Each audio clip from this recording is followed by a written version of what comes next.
সবাই নাও, টাকাগুলো রাখো। কি ও রুবেল ভাই, আপনার ছেলে প্রতিদিন এত টাকা পায় কই? কোনো জুয়া টুয়া খেলে নাকি? দেশ তো পুরো জুয়ায় ভইরা গেছে। আরে না, কি বলেন ভাই? জুয়া খেলবে কেন? আর জুয়া খেললেই বা কি, টাকা তো আনে। দেখেন ভাই, এই টাকায় যেন একদিন মৃত্যু ডাইকা না আনে। বাবা, আমার এখনই 20,000 টাকা লাগবে। কি বলিস? এত টাকা পাবো কোথায়? কেন, কালকেই না তোমাকে টাকা দিলাম। তুই তো মাত্র 7,000 টাকা দিছ, আর এখন চাইতেছস 20,000।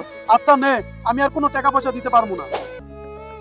প্রথম প্রথম তো ভালোই জিতলাম, এখন এত হারতাছি কে? কিছুই তো বুঝতাছি না। এখন আমি টাকা পাবো কই? সবার কাছে তো টাকা নেওয়া শেষ। না, বাবার কাছেই যাইতে হইব। বাবা, আমার কিছু টাকা লাগবে। কিছু কিছু কইরা তো সবই নিয়ে গেলি, এখন তো দেখতাছি ঘরবাড়ি বেচা টাকা দিতে হইব। কি বেচবা তা জানি না, কিন্তু আমার টাকা লাগবে, না হলে কিন্তু ভালো হবে না। কি করবি তুই? আমি আর তোকে একটা টাকাও দিতে পারবো না। কি করবো আমি দেখতে চাও?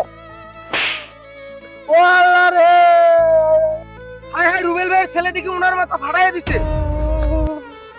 দেখলেন তো রুবেল ভাই, বলছিলাম না এই টাকায় একদিন মৃত্যু ডেকে আনবে।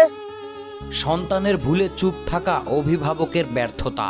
সময় মতো সঠিক শিক্ষা না দিলে তা ভবিষ্যতে বড় বিপদ ডেকে আনে।